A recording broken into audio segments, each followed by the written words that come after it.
Alors, je vais appeler l'Assemblée à l'ordre. En fait, il ne s'agit pas nécessairement d'une réunion publique en bonne et due forme. Je vous souhaite évidemment la bienvenue à tous et à toutes à cette première activité du Conseil municipal d'Edmundston qui vise à partager publiquement, je dirais, la préparation du budget, les éléments qui portent sur le budget sous forme de consultation. C'est la première fois que ça se fait à la municipalité.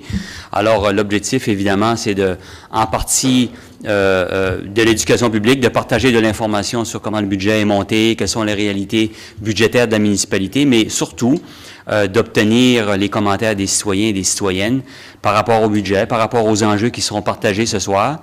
Votre feedback est important parce que ça va aider le conseil municipal dans la préparation des budgets qui vont s'enclencher au cours des semaines qui suivent, de prendre ça en lumière, de prendre ça en considération. Alors, la formule qui est adoptée, notre trésorier Marco va faire la présentation comme telle, qui devrait durer une trentaine de minutes. Et après ça, on va inviter les gens du public et tous ceux et celles qui veulent intervenir à venir à la tribune et nous partager leur opinion par rapport à ça. Je crois qu'il y a des documents qui ont été peut-être imprimés, j'espère. Sinon, vous pourrez obtenir... Ils seront sur Internet, donc, après la rencontre. Alors, sans plus tarder, je vais céder la parole à Marco pour la présentation. Et puis, ensuite, on pourra se parler pendant la période de questions. Voilà. Bon. Merci beaucoup, M. le maire. Donc, on débute la présentation.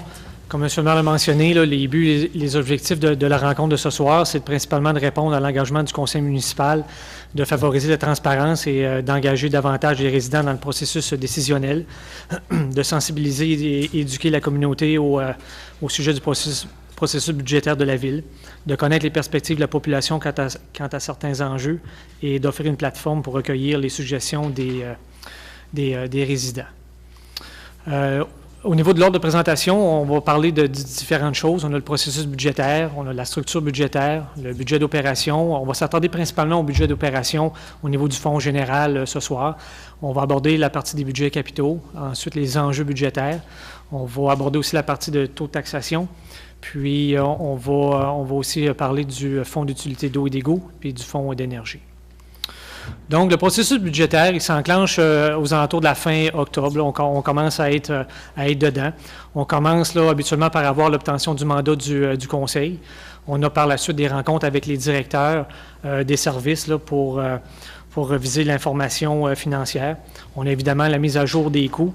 On a l'obtention des données du gouvernement provincial. C'est une des informations importantes qu'on a besoin dans l'élaboration des budgets. On reçoit l'assiette fiscale puis la subvention inconditionnelle.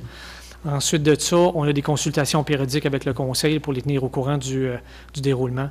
Puis, qu'est-ce qui est nouveau cette année? Bien, c'est la partie consultation budgétaire qu'on fait ce soir. Au niveau de la structure budgétaire, c'est très, très simple. On a 3 fonds ici à la Ville, le fonds général, le fonds d'eau et d'égout, puis le fonds électrique. Dans chacun des 3 fonds, on a un budget d'opération. Dans chacun des 3 fonds, on a un budget en capital. Les 3 fonds sont indépendants. Puis, les sources de revenus au niveau du fonds général sont le taux de taxation. Au niveau du fonds d'eau et d'égout, sont la tarification sur l'eau et l'égout, évidemment. Puis, au niveau du fonds électrique, la tarification sur l'électricité. C'est le résumé des 3 fonds qu'on a avec la structure budgétaire par rapport à ça. Au niveau du budget d'opération du fonds général, on a 3 sources principales au niveau des revenus. La première, évidemment, c'est l'assiette fiscale, c'est la plus importante. C'est ce qui détermine là, notre dénominateur au niveau de taxation. On a ensuite de ça la subvention inconditionnelle. Elle est de l'ampleur de 2,6 millions pour la Ville en date du budget 2013. Puis, on a les revenus tarifaires qui, eux, c'est des revenus qui proviennent autres que la taxation.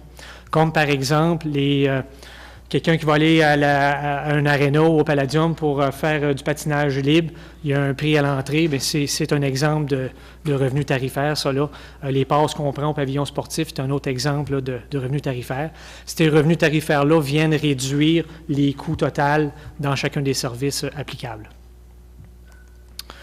Au niveau de la tendance de la croissance de l'assiette fiscale, c'est là un des premiers défis qu'on a, un des premiers enjeux. La ligne du bas, c'est la courbe ou la tendance d'Edmundston depuis les 5 dernières années, depuis 2009. Fait qu'on peut voir de 2009 à 2010, une légère diminution. 2010 à 2012, une augmentation. Puis en 2013, là, on a été, notre croissance d'assiette fiscale là, a été en bas de 2 %. C'est un des premiers enjeux qu'on a. On a une moyenne d'à peu près 2,3-2,5 % là, depuis les 5 dernières années de croissance. On aimerait être capable d'apporter cette croissance-là ou cette augmentation-là là, un peu plus haute là, d'année en année. J'ai mis la courbe de Dieppe, qui est une ville de groupe B qui se compare à notre catégorie. On peut voir, on a à peu près la même tendance, la même légère diminution de 2009 à 2010, ensuite la croissance jusqu'en 2012, puis encore un creux en 2013. On peut voir qu'on a les mêmes similitudes. Par contre, là, eux autres sont à un niveau d'à peu près une moyenne de 8 % par année là, de croissance d'assiette fiscale. J'ai mis la courbe de Fredericton, qui est celle du milieu. Ça, c'est une ville de classe A. C'était juste pour voir qu'est-ce qui était la différence ou l'ampleur. Puis on peut voir, eux aussi, de 2009 à 2010, il y a une diminution. Puis ensuite, une stabilité. Là, puis on peut voir, leur moyenne est à peu près de 5 % eux, sur à peu près 4-5 ans. Là. Fait que c'est un des premiers enjeux qu'on rencontre, là, la croissance de l'assiette fiscale, là, de l'emmener à un niveau certainement supérieur à 2 % là. Les défis au niveau de l'assiette fiscale, il y a une révision du mode d'évaluation foncier pour les usines dans l'industrie forestière et ses dérivés qui est en train de se faire. On a eu une rencontre avec les représentants de Services Nouveau-Brunswick quelques semaines passées, puis ils nous ont apporté cette nouvelle dimension-là. Fait que sont en train de réviser les évaluations dans ce secteur-là en rapport avec le marché de l'industrie. Fait qu'évidemment, l'industrie est en remous là, depuis quelques années, donc là, on s'attend peut-être à soit une baisse, soit une diminution, ou à quelque chose de plus ou moins là, négatif par rapport à l'assiette fiscale. On ne sait pas qu'est-ce qu'est l'ampleur, on va le savoir là, quand on va avoir les chiffres de la province là, un peu plus tard, là, au début décembre, mi-décembre. L'autre défi par rapport à l'assiette fiscale, c'est une tendance qu'on remarque depuis quelques années, tendance à des dévaluations de propriété. Il y a des révisions à la baisse. Qu'est-ce que ça fait? Ça a pour impact de réduire l'assiette fiscale. Ça vient baisser l'assiette qu'on a là, par rapport au revenu total qu'on peut générer à partir de la taxation. C'est une autre tendance qu'on remarque depuis quelques années, puis c'est certain que ça contribue au graphe d'avant que j'ai présenté de montrer l'assiette fiscale qui a de la misère à soutenir une croissance. Là. C'est en rapport directement avec ça. L'autre partie des revenus, c'est les subventions inconditionnelles. Fait qu'on peut voir là, qu'est-ce qui est la courbe depuis l'année 2000. On a une différence de 800 000 $ par année de moins par rapport à l'année 2000. Ça représente 6,25 cents de taxes là, en moins de l'année 2000 aller jusqu'à l'année 2013. Le taux pondéré de la ville a monté de 9,5 cents depuis l'année 2000. Fait qu'il y en a là, 6,25 cents qui est attribuable à la différence de la subvention inconditionnelle qu'on a dû absorber, là, ni plus ni moins. Là. Pour l'année prochaine, on s'attend à une diminution encore là, de cette année là, pour la subvention inconditionnelle. On ne sait pas encore non plus qu'est-ce que va être l'ampleur, mais on s'attend encore d'avoir une légère diminution là, à ce niveau-là. Une synthèse, là, juste pour avoir un petit tableau simple là, pour représenter qu'est-ce qu'est la synthèse des revenus. Bien, l'assiette fiscale, comme on l'a mentionné, là, on a une inquiétude par rapport à ça. Même chose au niveau de la subvention inconditionnelle. Les revenus tarifaires, je n'en ai pas parlé plus que ça. On espère pas avoir besoin de faire des changements à ce niveau-là. On prévoit ou on espère de pouvoir garder le statu quo là, par rapport aux revenus tarifaires pour l'année 2014. La répartition des dépenses, j'ai fait là une genre de tarte, comme on dit, là, pour voir comment est-ce qu'étaient réparties les dépenses au niveau des services. Donc, on a pour 13 % la partie d'administration. On a le service de police pour 18 % du budget total. Au niveau des incendies, à 10 %. On a le service de planification d'aménagement à 4 %. Travaux publics à 25 %. Les loisirs et la culture à 13 %. Puis le service financier qui est la dette principalement, à 17 %. En faisant ça, on a essayé de vouloir se comparer aux autres villes de classe B là, pour voir, on était dessus là, pas mal dans les mêmes proportions que les autres, on est déproportionné dans certains services ou non. Puis, La conclusion est sortie comme ça. La barre de droite, la barre bleue, à gauche, c'est la ville d'Edmundston, puis celle de droite, la barre rouge, c'est la moyenne des villes de groupe B qui regroupent là, Bathurst, Campbellton, Dalhousie, Dieppe et Miramichi. Comme on peut voir, au niveau de l'administration générale, on est un petit peu plus bas que la moyenne, à 13 % par rapport à 15 %. Au niveau service de police, service d'incendie, le coût de l'eau, puis service d'aménagement, on est juste aux mêmes proportions que la moyenne des autres villes de groupe B. Ensuite de ça, on a une différence au niveau des autres services de protection.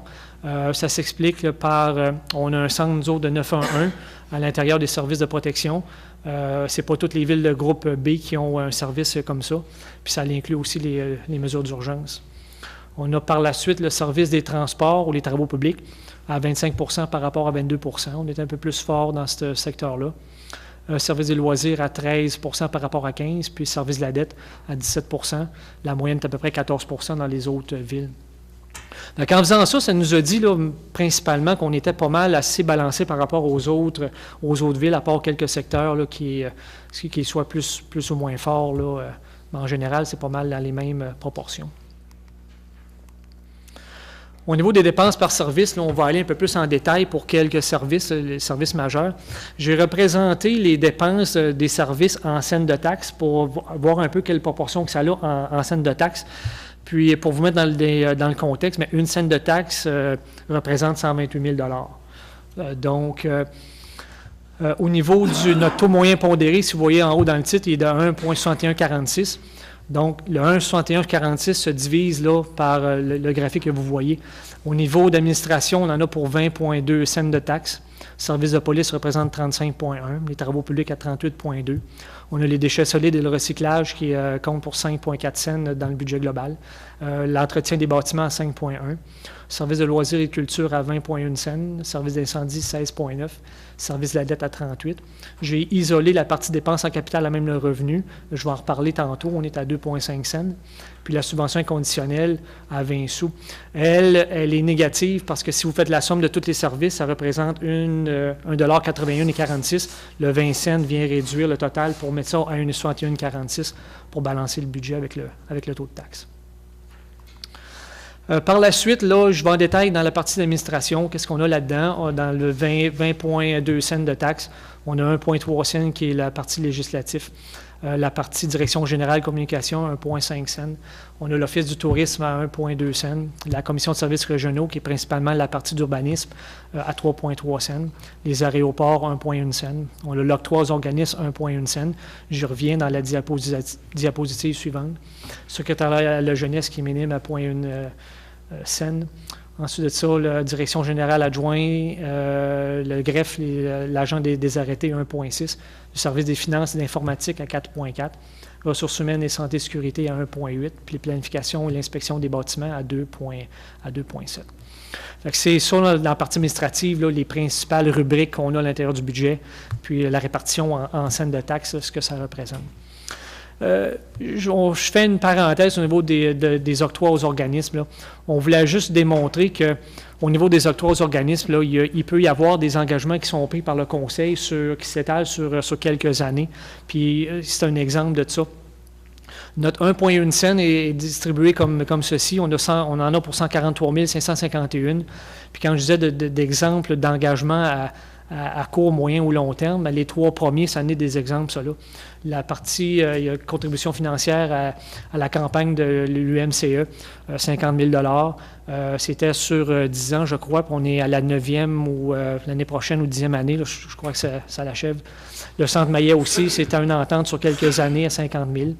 Le CMA 2014, ça avait été pris lors de l'annonce de l'événement d'engager 1 $ par capita au niveau pour contribuer à cet événement-là. Fait qu'on en avait pour 16 643, l'équivalent de la population du recensement précédent. Puis les autres, c'est rien que la liste qui complète là, le 143 000 au niveau des octrois. Si on va aux travaux publics, on en a pour 38,2 cents. C'est un des grosses rubriques qu'on a, évidemment, là, à l'intérieur du budget. Donc, on peut voir les deux principales secteurs, c'est au niveau de l'opération d'hiver, l'opération d'été, évidemment, l'entretien des chemins l'hiver, puis même chose l'été. L'asphaltage, etc., fait partie des gros sujets majeurs. On a la partie d'opération administrative qui compte pour 3 cents, partie environnement pour 0,4 cents, les espaces verts 2,2 cents, les égouts pluviaux 2 cents, on a les murs de soutènement qui est minime à 0,1 cents, lumière de rue 4,4 cents, l'entretien des véhicules à 0,2 cents, puis l'administration générale à moins 0,3 cents. Ce que ça veut dire, ça, c'est qu'on reçoit de l'argent pour l'entretien des routes désignées. Fait que ça, c'est une source de revenus là, qui s'applique dans la partie générale. Là, c'est pour ça que vous voyez le 3,2 cents négatif. Là. Fait que ça, c'est ça qui fait la tarte, là, si on veut, au niveau des travaux publics pour 38,2 cents. Par la suite, là, on a le service des loisirs qui compte pour 20,1 cents du budget total ou du taux de taxation. On a l'administration générale à 4,7, puis l'installation et les parcs à 5,8. C'est les deux grosses rubriques, évidemment. Puis j'y reviens dans la diapositive précédente. On a ensuite de ça le piscine, le golf pour 0,2, 0,3 cents, la partie culturelle de la ville à 0,8, le centre des arts de la petite église à 2,4, la partie du sport à 1 cent, le pavillon sportif 1,9, l'aréna et le palladium 1,9 cents, puis la bibliothèque 1,1 cents. Évidemment, les deux grosses rubriques, là, c'est l'administration générale puis l'installation et parcs. À l'intérieur de ce budget-là, on compte pour environ là, 130 000 $ pour les patinoires extérieures. Ce n'est pas quelque chose qu'on a décrit noir sur blanc dans le budget, mais j'ai cru bon d'apporter l'information pour démontrer au monde qu'est-ce que ça pouvait représenter. Là. On parle ni plus ni moins d'une scène de taxe, là. Mais c'est à l'intérieur là, de l'installation et des parcs là, qui compte le 5,8 cents. Ça fait partie du budget. L'autre point aussi qui est important de souligner, c'est qu'on fait un soutien à plus de 28 organismes pour une valeur annuelle moyenne de 240 000 $ tout ensemble en main-d'œuvre, en équipement. Ce que ça veut dire, ça, c'est qu'à l'intérieur du budget des loisirs, on a du support en main-d'œuvre et en équipement qu'on fait pour environ 240 000 $ par année. Puis c'est pour plus ou moins 28 organismes. J'en ai listé là, 3, juste comme à titre d'exemple, les majeurs. La Foire Brayonne, par exemple, Festival de Jazz et Blues, puis Salon de la Forêt. Quand il y a le comité quand il y a les Jeux d'Acadie, quand ça arrive, cela dans l'année qu'on les a, bien, il y a de l'effort puis de partie du budget des ressources qui est appliquée à ça. C'est un autre exemple. J'ai juste listé 3 exemples, mais il y en a 28 organismes comme ça là, pour un total de 240 000 en moyenne par année, là, qui fait partie là, à l'intérieur du budget des loisirs. En termes de soutien là, pour l'ensemble des organismes, ça ne prend pas en considération, ce montant-là ne prend pas en considération les contributions des autres services. On sait qu'énergie participe, on sait que les services d'énergie participent, on sait que la sûreté municipale, les travaux publics, c'est pas pris en considération dans ça. On voulait donner un exemple de ce que la contribution du service de loisirs pouvait inclure pour des organismes ou des événements majeurs, par exemple. Ouais. Par la suite, j'ai juste fait un résumé là, des moyennes des 3 dernières années, de l'importance de certaines dépenses peut-être dans la municipalité. Là. Comme Marc l'a dit, au niveau de soutien puis octroi aux organismes, on en a pour un total de plus de 1 million. Ça, c'est en moyenne depuis les 3 dernières années. Les contrats aux entrepreneurs locaux, on en a environ une moyenne de 6,6 millions là, par année. L'investissement en capital par la municipalité, ça les regroupe les 3 fonds ensemble, on en a pour 12,5 millions. Oui, ça regroupe ça là, ça l'inclut l'agrandissement du territoire, par exemple, qu'on a fait l'année passée au niveau du service d'énergie. C'était un bon montant, un 20 millions. Oui, il y a le pavillon sportif là-dedans, le centre des arts, nommez-les les derniers projets majeurs qu'on a faits dernièrement. Mais quand même, ça représente 12,5 millions d'investissements que la Ville fait en moyenne depuis les 3 dernières années. Au niveau de la masse salariale, les 3 fonds ensemble, on en a pour 13 millions. Puis selon les études là, économiques, il y a 65 % de la masse salariale qui est redistribuée à l'intérieur de la municipalité, à l'intérieur de l'économie locale. Fait qu'on parle d'à peu près 8,5 millions qui est redistribué, qui est régénéré à l'intérieur des limites de la ville, là, si je peux dire ça comme ça. Là. Ça pour montrer un peu qu'est-ce que peut représenter là, l'ampleur de certaines dépenses là, en général. Ensuite de ça, on a la partie des budgets capitaux. La partie des budgets capitaux est séparée et différente que les budgets d'opération. Puis les budgets capitaux, principalement, c'est les montants que l'on doit emprunter pour des projets qui demandent généralement du financement à long terme puis qui ne peuvent pas être payés à même les budgets d'opération. Quand j'ai parlé tantôt qu'il y avait du capital à même le revenu, on avait pour environ 2,5 cents là, sur le taux de taxation total. Bien, on essaie de mettre de l'argent dans le budget pour être capable de financer des projets à l'intérieur de l'opération, mais on ne peut pas tout financer, 2 millions ou X nombre de millions à l'intérieur du budget d'opération, évidemment. C'est pour lequel on a un budget de capitaux, puis on va principalement à l'emprunt avec ça là, pour les projets à long terme. Au niveau des budgets capitaux, le Conseil s'est donné comme objectif, là, quelques années passées, de contrôler le ratio de la dette en limitant ses investissements à un maximum de 2 millions par année. Ça va être la 4e année que le Conseil va réaliser cet engagement-là. Qu'est-ce que ça a comme incidence, ça, là, au niveau du ratio de la dette? On peut voir la projection, là, si on maintient cette entente-là, ce cap-là. La prévision serait de ramener le ratio d'endettement aux alentours d'un 16 % aux alentours de l'année 2018 à 2020. On peut voir qu'on est constitué aux alentours de 17,2 %, c'est notre pourcentage d'endettement pour l'année 2013. Puis ici, que toutes les autorisations d'emprunt qu'on a se matérialisent en 2014, là, la projection est pour d'être aux alentours de 18,1 18,2 % ratio d'endettement pour l'année 2014. Évidemment, en limitant les investissements à 2 millions, qu'est-ce que ça fait, ça, là? C'est que là, on rembourse plus que qu'est-ce qu'on emprunte. C'est ça qui nous permet d'apporter le ratio d'endettement là, à la baisse. C'est ça qui va faire que ça va le baisser en remboursant plus que qu'est-ce qu'on emprunte à chaque année. Puis là, en ayant 3-4 années consécutives d'emprunter moins que qu'est-ce qu'on rembourse, c'est ça qui va faire qui va nous ramener le ratio là, à la baisse. Encore au niveau du budget capitaux, il y a plusieurs projets qui sont réalisés avec la participation des instances fédérales, provinciales et communautaires. On les appelle nos partenaires. J'ai apporté 2 exemples pour vous montrer ce que pouvait être l'impact de ces partenaires-là, ce partenariat-là dans les projets. J'ai 2 exemples. Le terrain de soccer synthétique qu'on a réalisé dernièrement là, au cours de l'été. Bien, la municipalité investit 200 000 $. Le 200 000 équivaut à 22 % du projet total. On n'est même pas à un quart du projet total à 200 000 $. Qu'est-ce qu'on a vu de nouveau dans ce projet-là? C'est qu'on a une partie communautaire à 150 000 qui correspond à 17 %. C'est quelque chose de nouveau, cela qu'on a vu dans la partie là, de projet, que les gens qui ont proposé le projet se sont investis eux autres mêmes dans le projet, puis sont allés chercher de l'aide externe aussi pour réaliser ce projet-là. On a eu évidemment nos partenaires provinciaux et fédéraux qui ont contribué à peu près dans les mêmes proportions pour faire un total du projet de 900 à 900 000. Le pavillon sportif, c'est un autre exemple. La contribution de la Ville, on est encore aux alentours de 32 % dans ce projet-là, qui correspondait à 3,3 millions. Il y avait une petite partie communautaire. C'est là qu'on a vu là, l'intérêt ou l'implication de la partie communautaire dans les projets. On a commencé à le voir à partir de ce projet-là. Puis on a encore nos partenaires majeurs là, qui contribuent là, aux 2 autres tiers là, du projet total. Au niveau de l'emprunt, juste pour vous situer, vous donner une idée de quoi ça a l'air l'ampleur, un emprunt de 1 million sur 10 ans là, équivaut environ à 130 000 $ par année sur le service de la dette. Fait que ce 130 000 $-là, lui, vient à l'intérieur du budget d'opération pour être capable de rembourser la dette. C'est à peu près l'équivalent d'une scène. J'ai juste pris ça comme exemple pour vous situer de quoi ça pouvait avoir l'air. 1 million sur 10 ans, ça correspond à peu près à une scène de taxe là, à l'intérieur du budget d'opération là, qu'on doit pour faire les paiements là-dessus. Là. Par la suite, c'est ça, la préparation des budgets capitaux, elle se fait, là, on commence en janvier, ça se termine au mois de mars.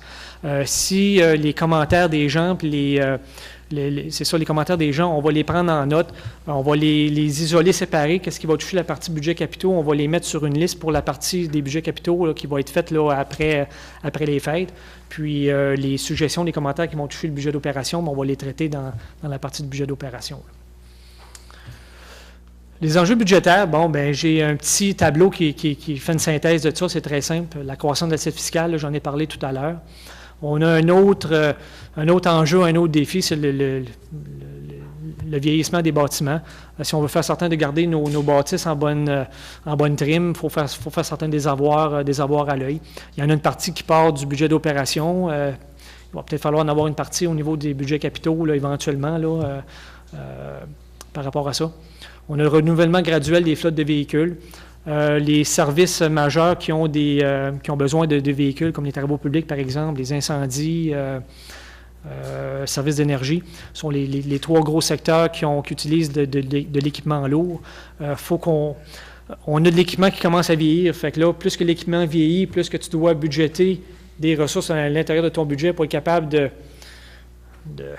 payer les radous, comme on dit en bon braillon, là, payer l'entretien, puis aussi prévoir graduellement de remplacer ces équipements-là à long terme pour avoir une flotte là, qui est en santé. On a aussi les retraites comme autre enjeu, les retraites à venir. Il y a plusieurs retraites qui sont à prévoir dans un court laps de temps ici, de faire le transfert des connaissances, puis de prévoir la relève. C'est un défi, un enjeu qu'on a. Le fonds de pension est un autre défi. J'en ai parlé à la présentation des budgets au mois de janvier l'an passé. Fait que c'est le même contexte, là. On tentait de regarder, voir s'il y a d'autres moyens de faire ça là, à des coûts différents au niveau du fonds de pension. Au niveau des bénéfices des années antérieures, c'est un peu la même chose. C'est aussi avec les nouvelles normes comptables de mettre ça à l'intérieur du budget. On l'a fait pour la première fois l'année passée. Ça demeure un défi, mais on a au moins une année de fait. Là. Ensuite, gestion de la dette, j'en ai parlé, là, quelques diapositives passées. Évidemment, là, pour contrer ça ou pour être capable d'avoir ça en contrôle, c'est le cercle du milieu qui est l'élément majeur là-dedans. La partie fiscalité, évidemment, puis la partie développement, c'est là qui va permettre de contrer ou de nous aider là, à être capable d'attaquer les enjeux budgétaires. Puis vraiment, mais plus qu'on va être capable de faire développer cet élément-là dans le milieu, c'est ça qui va nous permettre de prendre soin des 5 enjeux qu'on a, là, 5 enjeux majeurs qu'on a pour l'établissement des budgets. Au niveau du taux de taxation, c'est bien simple. Là, Edmundston, on est le 3e taux le plus bas là, si on se compare avec les autres villes de groupe A et B confondus. La moyenne des autres villes est de 1,65-72 du 100. On est en bas de la moyenne, 1,61. Puis on peut voir que ça varie différent. Là, ça va jusqu'à 1,75 là, pour d'autres groupes d'autres villes du groupe B, puis ça va même jusqu'à 1,78,5 pour une ville de groupe A là, en 9e position. Fait qu'on est quand même en 3e taux le plus bas là, si on se compare avec les autres villes de notre ampleur. Au niveau de la répartition de l'impôt foncier, évidemment, quand on parle de taxes, il y a la taxe résidentielle et la taxe commerciale. Évidemment, la taxe résidentielle, 100% de la taxe vient à la municipalité. Ça revient à nous. C'est ça qui compose nos revenus au niveau de l'assiette fiscale. Au niveau commercial, c'est différent un petit peu. On a le même taux de taxation au niveau commercial, mais il y a seulement 35% de toutes les taxes qui est payé par le commercial qui vient à la ville. 65% va à la portion, à la province, à la portion provinciale. Puis ça, c'est bien simple. Bien encore, le taux de taxation reste le même, que ce soit pour la partie résidentielle ou commerciale. Puis il y a un 2,94 du 100 qui est applicable là, pour la province là, au niveau de la partie commerciale. Au niveau du fonds d'utilité d'eau et d'égout, ça se résume à ceci. On a un budget annuel de 6 millions dans ce fonds-là. On n'anticipe pas de changement majeur pour l'année 2014 dans le fonds d'eau et d'égout. Puis on a un ratio de dette là, à 25 % là, pour ce fonds-là. Au niveau de la tarification, on est 4e taux le plus bas si on se compare encore avec les mêmes villes de groupe B, de groupe A. La moyenne est de 745 $.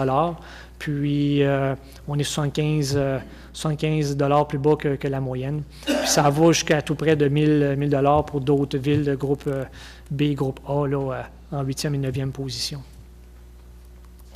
Au niveau du fonds d'utilité d'énergie, ça aussi, ça se résume facilement. On a un budget annuel de 30,6 millions.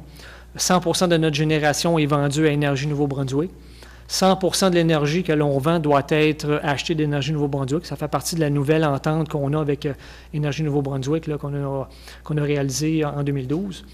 Puis, Edmundston Énergie génère à peu près l'équivalent de 10% de ce que la ville consomme au total en énergie.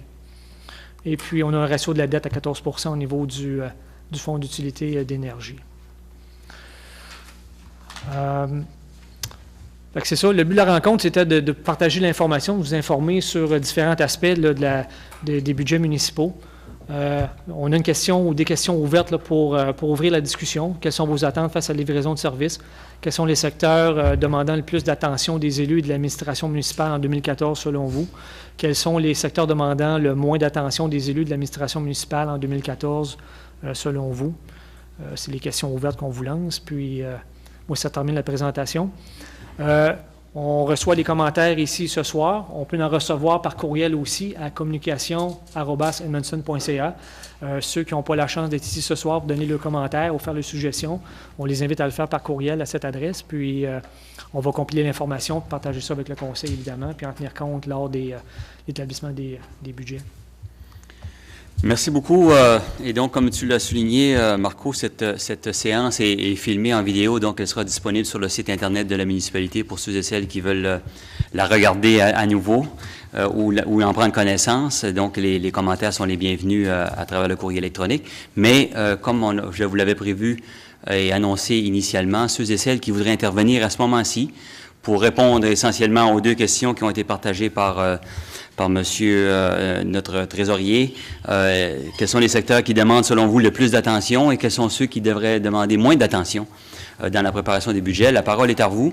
Vous êtes invités à prendre la parole à la tribune là, puis nous partager vos opinions. Vous êtes les bienvenus. Sachez que c'est votre ville, donc vos opinions sont importantes. Monsieur.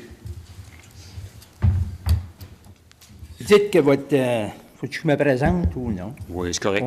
Mon nom, c'est Clarence Bill, retraité de M. Fraser Paper. Quand vous dites que l'assiette fiscale va peut-être diminuer ou augmenter, là, en 2010, Fraser Paper valait 55 millions. Il payait 2,5, 2,6 millions de taxes foncières. Mais là, ils ne volent plus rien qu'une pièce. Comment ils vont vous payer? Ils ne paieront plus. Pose la question, c'est ça ou c'est comment ça va marcher? Ce qu'on sait, c'est qu'il va y avoir il y a un exercice qui se fait actuellement dans l'ensemble de la province pour réévaluer toute l'industrie forestière au complet. Papetière en temps le premier morceau, mais après ça, les scieries et compagnie, là, toutes les usines de transformation. L'explication qu'on nous donne, c'est que le marché a peut-être été moins pris en compte dans l'évolution de la structure fiscale ou de l'évaluation de ces infrastructures-là. Je comprends tout à fait votre point quand vous dites que ça vaut une pièce parce que, évidemment, vous faites référence à la question des pensions. Mais c'est ce qu'on attend aujourd'hui, c'est quelle est l'évaluation que la province va faire de cette infrastructure-là pour les budgets de la municipalité. Aujourd'hui, on a une évaluation X, mais ce qu'on nous annonce, c'est qu'il y aura sûrement des modifications là-dedans qui vont avoir une incidence sur le budget parce que, comme vous le dites, il y a donc possiblement une baisse de revenus. Ça veut dire que moi, si je vends ma maison une pièce, le prochain qui va l'acheter, il n'aurait plus besoin de payer de taxes. C'est ça que vous me dites? Non. C'est ça que vous me dites? Non, c'est pas ça que je vous dis. Parce qu'en 2010, 55 millions, ils ont une cogénération qui vaut 100 millions. Ils ont investi en Plaster Rock de 7,6 millions. Puis là, ça ne vaut plus rien. Je tiens même pas de bout. Qu'est-ce qui me fatigue en plus là-dedans? Là? C'est que les gens d'Edmundston, les gens du Nouveau-Brunswick, ils donnent de l'argent à Fraser Paper pour les électricités. C'est eux autres qu'il faut qu'ils payent pour la différence, parce que Fraser Paper en fait de l'électricité moins chère, il en vend plus cher. Ça veut dire, ça, c'est 1,5 million l'été, 2,5 millions l'hiver par mois. Puis ils disent, ça ne vaut plus rien. Ça ne tient pas de bout. Ce qui est fatigant un trou là-dedans, c'est que l'hiver, puis des fois durant l'année, il envoie 700, 800 000 $ par mois à Madawaska, au moulin à Madawaska. On subventionne Madawaska. En 2011, c'est fatigant en plein. Ils ont mis la génératrice numéro 5 à Madawaska, ils ont mis dessus, tout avec la cogénération, puis la génératrice à Edmundston, etc. Parce qu'ils fatiguaient en plein, parce qu'ils envoyaient de l'argent. Ils fatiguaient. Mais les gens du Nouveau-Brunswick subventionnent Fraser Paper. Mais eux autres, ne veulent plus, d'après je peux voir, ils n'auraient plus besoin de payer de taxes. Ça veut dire qu'il faut là vous enlever 2,5, 2,6 millions par année. C'est ce qu'on Ça veut cherche. dire que ça va être nous autres, en gros, qui va payer. Ça marche pas, là, ma tante. Hein. Je comprends tout à fait votre point de vue, monsieur. Je voudrais juste qu'on concentre sur le budget municipal, puis je comprends très bien votre point de vue, là. Nous, ce qu'on attend, c'est de savoir quelle sera l'évaluation qui sera faite de Twin Rivers Paper dans l'état actuel, puis qu'est-ce que ça va avoir comme incidence sur notre taxe. Puis après ça, bien évidemment, on va laisser les gens s'exprimer par rapport à savoir si c'est une bonne évaluation, si c'est mauvais, parce que l'évaluation sort évidemment, c'est pas nous autres qui la font, c'est Service Nouveau-Brunswick qui fait ce travail-là. La nouvelle façon que la province propose de faire l'évaluation ne s'applique pas juste pour la propriété d'Edmundston. Ça va s'appliquer pour toutes les usines de pâte et papier, puis toutes les usines de transformation de bois dont les dérivés vont en papier. Ouais. Que Saint-Jean et Nakawik vont recevoir là. Mais il n'en reste plus dans la province. Il ne reste plus rien, anyway. Ils ont tout pris le bois, puis ils ont les bottes. Fait que... mais, anyway. Puis, deuxièmement, moi, je trouve que si ça continue de même, c'est correct. Vous dites que vous vendez 100% de votre énergie que vous faites. Vous le vendez à Énergie Nouveau-Brunswick. À vous, un taux plus haut que de quoi c'est que vous achetez. L'entente qu'on a de l'achat du territoire, puis Marc peut peut-être rentrer dans les détails, là, mais l'entente, c'est qu'il y a un différentiel entre le prix qu'on vend puis le prix qu'on achète. Pour Énergie Nouveau-Brunswick, le fait de pouvoir acheter de l'énergie d'Edmundston, ça leur permet d'avoir une capacité supplémentaire, puis ils peuvent gérer les pointes, puis ils peuvent gérer l'ensemble de la distribution électrique de manière plus souple. Et en raison de ça, ils nous accordent un différentiel au niveau de l'achat. C'est ce qui permet de générer des revenus. Merci beaucoup, mais moi, je vais vous dire, pour les taxes, c'est correct. Vous dites que vous êtes troisième à 1,61, là, mais c'est haut. C'est haut pour les taxes. Puis ça va dépendre de tout, de quoi c'est qui va arriver avec la province, l'évaluation qu'ils vont faire de l'un puis de l'autre, puis de Fraser Paper, là, 2,5 millions, parce que moi, je trouve pas ça correct qu'on est obligé de lui donner de l'argent tous les mois, puis qu'ils ne paieront plus de taxes foncières, quoi, ça ne marche plus pas tout. Ça ne va pas là, ma tante. Excusez-moi, là, mais... On partage vos craintes, monsieur. Je vous remercie beaucoup. Merci. Est-ce qu'il y a d'autres observations, d'autres commentaires de la part des citoyens et citoyennes?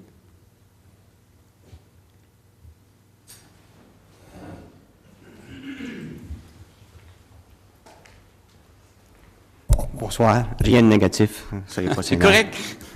C'est pour entendre les gens. J'ai du temps à me déplacer, je vais venir les adresser un mot. Je vous félicite pour l'initiative, c'est le fun de nous faire participer. J'aurais aimé qu'on aurait eu un peu plus de monde. Par contre, tout le monde va être sur le web à soir, j'imagine, voir ça. J'ai une petite question, je ne sais pas si c'est dans vos budgets ou des choses, parce que j'ai déjà été à la ville et on se souvient de ça un peu, là.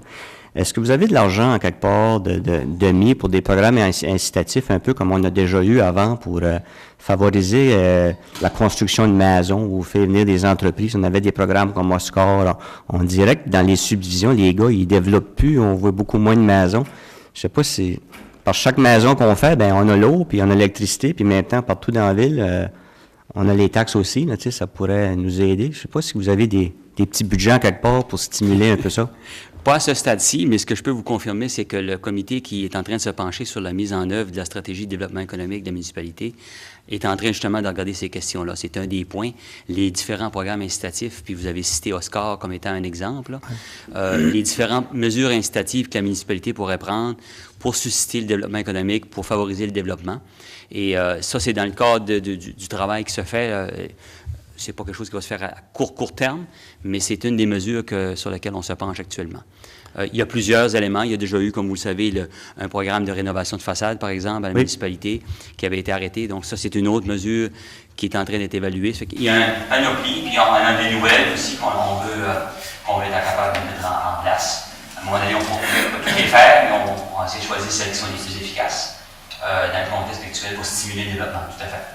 Un petit peu la même ordre d'idée, on sait tout. Là, on a plus la commission industrielle qui aidait à se déplacer pour aller chercher des PME puis d'autres entreprises. Est-ce qu'il y a des montants d'alloués dans le budget cette année ou qui vont être alloués pour que des gens de la ville peuvent se déplacer à l'extérieur de la ville pour aller chercher?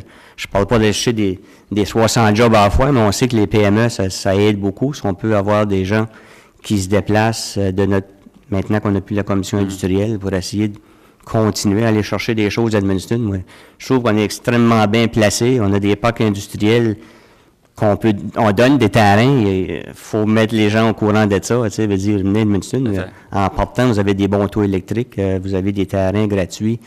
Tu sais, je me dis, on a-tu de l'argent dans le budget pour que des gars comme Marc, puis les autres directeurs adjoints peuvent sortir, puis aller faire de l'exploitation, puis des choses. Vous avez raison de le souligner, M. Roy, la disparition d'entreprises, Georges, oui. La disparition d'entreprises Madawaska fait évidemment que ça a créé un vide. Tout le monde est conscient qu'en termes de capacité de faire du développement économique, on a perdu un certain nombre de choses, bien qu'on ait un bureau régional qui gère des programmes provinciaux. Oui. Et ça a été, soit dit en passant, évidemment mentionné par les entrepreneurs qui ont produit un rapport il y a 6 mois là, sur le développement économique de la municipalité.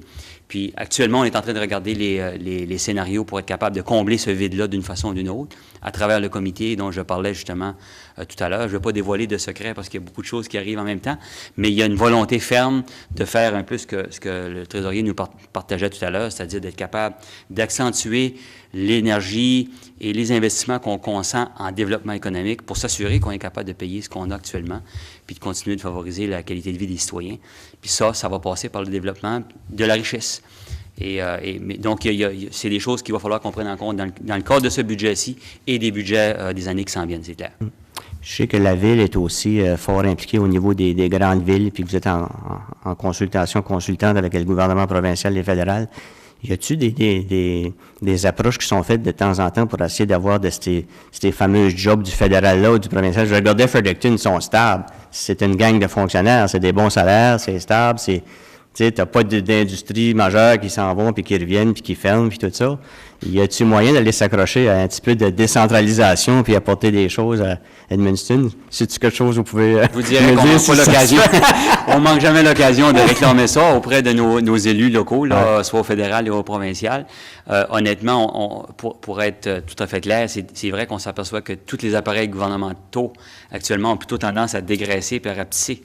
Alors, ça ouvre moins d'occasions pour en créer, mais ça ne veut pas dire qu'il n'y en aura pas à l'avenir. Mais c'est une des choses qui fait partie un petit peu de la stratégie. Il faut essayer de trouver toutes les façons possibles de créer des emplois durables, des emplois de qualité dans notre région. On a longtemps misé là-dessus. En même temps, il ne faut pas oublier qu'on a beaucoup de PME. Puis des fois, c'est les petites PME ensemble qui, en ajoutant quelques emplois, ça peut facilement faire créer 200 emplois de 200 entreprises qui créent juste une job. Il y a tout ça qu'il faut essayer de mettre ensemble et articuler dans une vision qui est cohérente pour s'assurer qu'on a du développement qui est durable à long terme. Dernier point, du côté de ma business, puis de ceux des contracteurs, puis tout ça, on voit comme 2 millions encore d'investissements cette année, là. C'est certain que je comprends pourquoi est-ce qu'on veut essayer de baisser, puis I've been there, là. Ouais. Au niveau de ça, est-ce que le budget est un peu fait? Est-ce que on parle-tu de l'aménagement au niveau plus encore les chemins, toujours, l'asphalte qui va être la grosse partie du budget? Ou, j'imagine que vous n'êtes pas rendu là, mais y a-t-il des projets qui s'en viennent, qui vont créer au niveau des contracteurs locaux, puis des firmes d'ingénieurs, puis des architectes, puis qui s'en viennent, que vous pouvez nous parler? Ou? Vous connaissez l'administration municipale probablement mieux que moi, même pour y avoir été longtemps. C'est évident qu'on n'est pas rendu là sur les types de projets qui sont... C'est évident qu'on a plafonné à 2 millions pour être capable de contrôler le niveau de dette qui était quand même parti en accroissement un peu trop fulgurant. Et après ça, c'est le conseil qui va arbitrer les différents types de projets qui vont... mais pour vous dire que l'année passée, on n'a pas fait beaucoup de projets d'asphalte, je peux vous dire. Puis il y a des raisons qui militaient pour ça. Alors, c'est des choses sur lesquelles le conseil va se pencher au courant à partir de janvier jusqu'au mois de mars. Petite dernière, il y a un programme d'infrastructure qui est supposé de sortir au printemps. Je pense que j'ai beaucoup de clients que c'est des villes, naturellement. La plupart du temps, le projet sort, mais on n'a pas l'argent pour payer le 1/3 ou whatever. Est-ce que dans vos comptabilités, que vous avez de l'argent de mis ou que ça va aller sous des emprunts, j'imagine, pour pouvoir bénéficier de ces ententes-là, que la ville soit prête à mettre son montant si jamais que ça débouche les ententes tripartites? Ça dépend exactement de comment on va utiliser les programmes. Il y a d'abord celui-là sur la taxe sur l'essence, qui est quand même assez substantiel. Ça génère grosso modo 1,5 million là, par année à la municipalité. Juste pour le dire, les citoyens du quartier Saint-Jacques ont pu bénéficier d'une rue complètement retapée parce qu'il y a eu plusieurs années de ce 1,5 million-là qui était consenti jusqu'à 4 millions. Et là, ça se terminait en 2014. Fait que la nouvelle enveloppe va se mettre en place telle qu'elle est annoncée par le fédéral. Pour ce qui est des autres volets de Chantier Canada qui sont financés au tiers, bien ça, c'est des choses à voir en fonction des projets qui sont développés. Il y a quand même beaucoup de choses qui circulent déjà dans la communauté, là, un marché public, il y a toutes sortes de choses. Fait que À un moment donné, ça va tout atterrir au bureau ici au conseil municipal, puis il va falloir faire des arbitrages, à savoir quels sont ceux qui sont les plus stratégiques pour le long terme. C'est beau, merci beaucoup. Continuez votre beau travail. Moi, je pense qu'on s'en vient, c'est positif. On dirait que ça semble s'en aller du bon côté. Ça fait que... Merci. Bien, merci beaucoup pour vos commentaires. Est-ce qu'il y a d'autres observations de la part des citoyens et citoyennes? Sinon, on pourrait clore la séance. Aux gens qui vont nous écouter sur vidéo, on vous souhaite évidemment que vous nous partagez vos commentaires par courrier électronique ou par écrit, ou même en personne lors des prochaines assemblées publiques. C'est une activité qu'on veut tenir sur une base régulière pour s'assurer que les citoyens comprennent mieux les budgets, mais également qu'ils puissent s'exprimer sur les priorités qu'eux jugent importantes pour notre municipalité. Donc, je remercie tout le monde qui ont assisté. Et à ceux à la maison, bien, on attend vos commentaires. Et ceux qui veulent rester avec nous pour en jaser un à un, vous êtes les bienvenus. Merci beaucoup.